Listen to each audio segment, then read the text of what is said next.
I will never forget the morning my father left. It was a gray, quiet day, but inside our house, emotions were anything but calm. My parents had been arguing more than usual lately, but none of us kids ever imagined it would lead to this. I woke up to the sound of drawers opening and closing, my father's footsteps echoing down the hallway.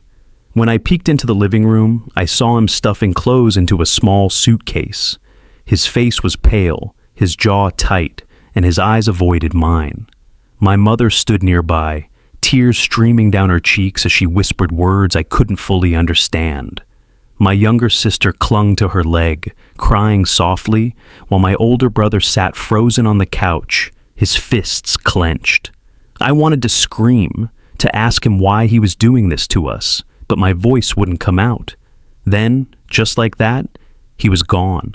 He walked out the door, closing it gently behind him as if nothing had happened. The silence that followed was deafening. My mother dropped to her knees, holding us close, and we all cried together. That was the moment everything changed. For days I kept hoping it was all a bad dream, that I would wake up and see him sitting at the kitchen table with his morning coffee. But he didn't come back.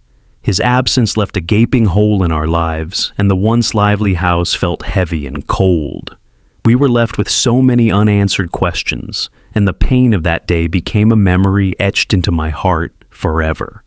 The days after my father left were the hardest we had ever faced. Everything felt unfamiliar, like we were living in a house that no longer belonged to us. My mother, once full of energy and warmth, seemed drained and distant. She tried her best to hide her pain, but I could see it in her tired eyes and hear it in her voice when she reassured us that we would be okay. Our routines changed quickly. My mother took on extra shifts at work just to keep up with the bills, and we kids had to grow up faster than we wanted to. My older brother stepped into a protective role, making sure my little sister and I got to school on time and did our homework. We all pitched in with chores, though the house still felt emptier than ever. Friends and neighbors tried to offer support, but their words often felt hollow. It was difficult to explain the ache of missing someone who chose to leave. Nights were the hardest. I would lie in bed staring at the ceiling, listening for the familiar sound of my dad's car pulling into the driveway, even though I knew it wouldn't happen. But despite the sadness, something surprising began to happen. We started to find strength in each other. Little by little, we created new routines and new memories. There were moments of laughter and hope, even if they were small. My mother reminded us daily that we were a family, and that nothing, not even his absence, could take that away from us. We were far from healed, but we were surviving. And in those early days of heartbreak, that felt like its own kind of victory. It was a rainy Saturday afternoon when I stumbled upon something that would change everything. My mother had asked us to help clean out the storage closet, a place we usually avoided because it was cluttered with old boxes and forgotten things. While digging through a pile of books and papers, I found a small, worn-out box tucked in the corner. Curious, I pulled it out and opened it, expecting to find nothing important. But inside were several yellowed envelopes, each with my father's handwriting on them. My heart raced as I picked up the first letter. The words inside were raw and emotional, filled with confessions and explanations. My father had written about his struggles, things he had never spoken about to us. He mentioned feelings of failure, battles with depression, and his deep guilt over leaving. He said he loved us but felt trapped and unable to be the father we deserved. I sat there, frozen, reading letter after letter. Each one painted a more complicated picture of the man I thought I knew. Part of me felt angry. How could he leave and then pour out his heart on paper, hidden away where we might never find it? But another part of me felt sadness and even understanding. These letters. I shared the letters with my brother and mother later that evening. We sat together in silence, absorbing the weight of his words. It didn't erase the hurt, but it added layers to the story we thought we knew. For the first time, I realized that my father's leaving wasn't as simple as I had always. As the years passed, the sharp sting of my father's absence softened, though it never fully disappeared. Life continued, and so did my mother's quiet strength. She had dedicated herself entirely to raising us, but eventually, someone new entered her life, a man named Mark. Mark was different from anyone we had known. He was kind, patient, and respectful of the space we needed. He didn't try to replace our father or force his way into our hearts. Instead, he showed up in small, meaningful ways, helping with repairs around the house, offering rides when we needed them, and sitting through school plays even when he barely knew us yet. At first, I was guarded. I kept my distance, unsure if I could trust another father figure. I didn't want to be hurt again. But over time, Mark's quiet consistency began to break down my walls. He listened when I talked, even about things that seemed trivial, and he never made me feel like my feelings were a burden. One memory that stands out was my sister's birthday. Mark spent the entire afternoon building her a dollhouse from scratch. Watching his care and dedication stirred something in me, a realization that maybe, just maybe, family could be built in different ways. My mother seemed happier, lighter, and seeing her smile again brought a sense of peace I hadn't felt in a long time. Slowly, our home began to feel warm again, filled with laughter that I thought we'd lost forever. Though part of me still clung to the hope that my real father might return one day, I started to accept that healing sometimes comes in unexpected forms. Mark wasn't my father, but he was showing me what it meant to be cared for, and that mattered more than I ever expected. It had been nearly a decade since my father left, when the unexpected happened. One ordinary evening, as we sat down for dinner, my mother's phone rang. I wasn't paying much attention until I saw her face go pale. She stepped away from the table, her voice low and shaky. My heart dropped. Something was wrong. I could feel it. When she returned, she looked at us with a mixture of hesitation and disbelief. "That was your father," she said quietly. The room fell silent. I couldn't believe what I was hearing. After all these years of silence, of wondering if he even cared, he had reached out. According to my mother, he wanted to meet us. He said he had been thinking about us for a long time and wanted a chance to explain himself face to face. My mind raced with questions and emotions, anger, confusion, hope, and fear, all tangled together. Why now? Why after all this time?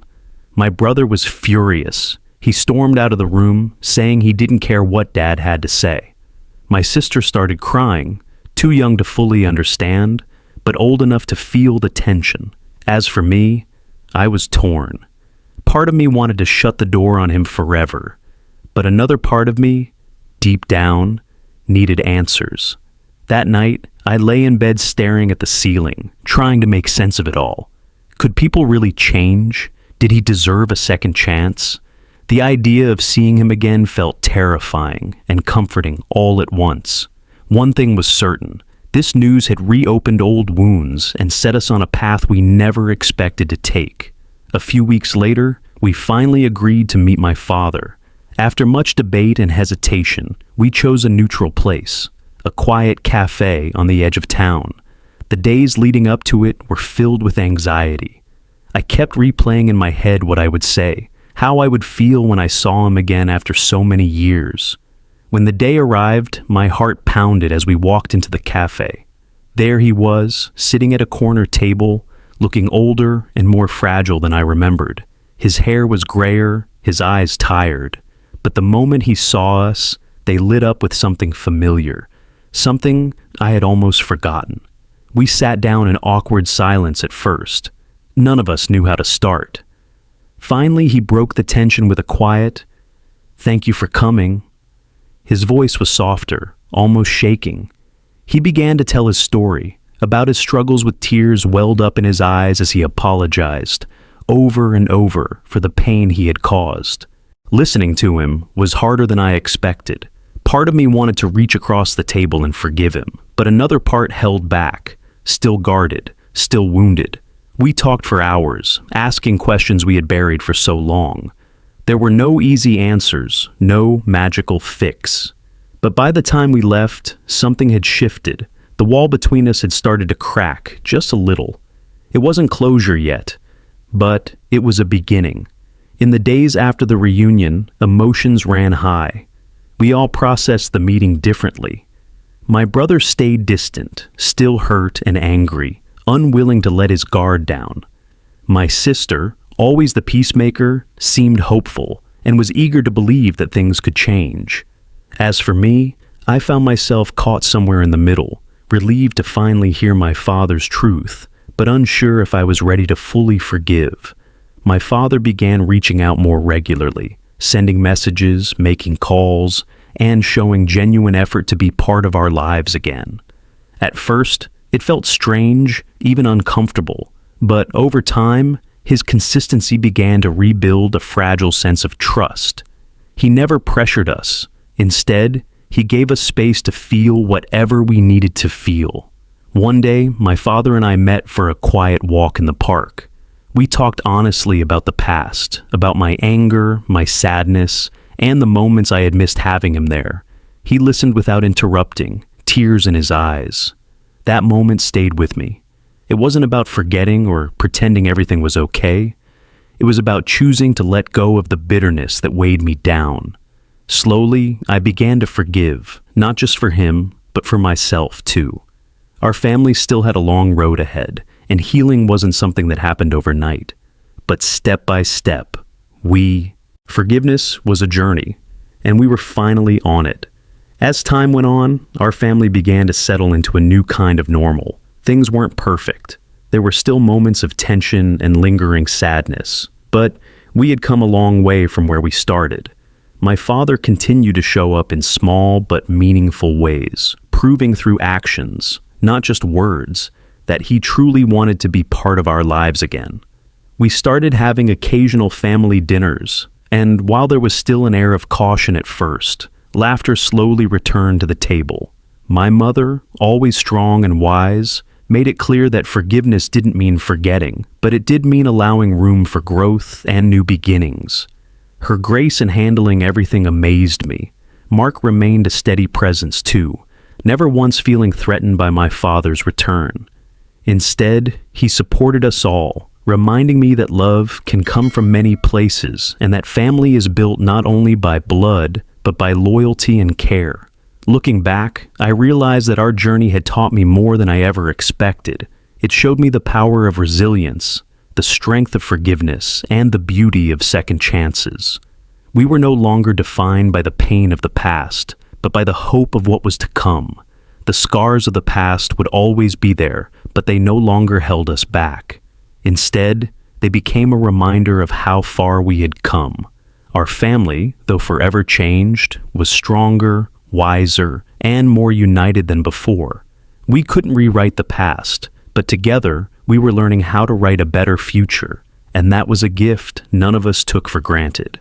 If you enjoyed this story and want to hear what happens next, or explore more powerful stories about family, forgiveness, and hope, don't forget to hit that like button and subscribe to our channel. By subscribing, you'll never miss an update, and you'll be the first to know when new episodes are released. Your support helps us keep sharing meaningful stories that inspire and heal.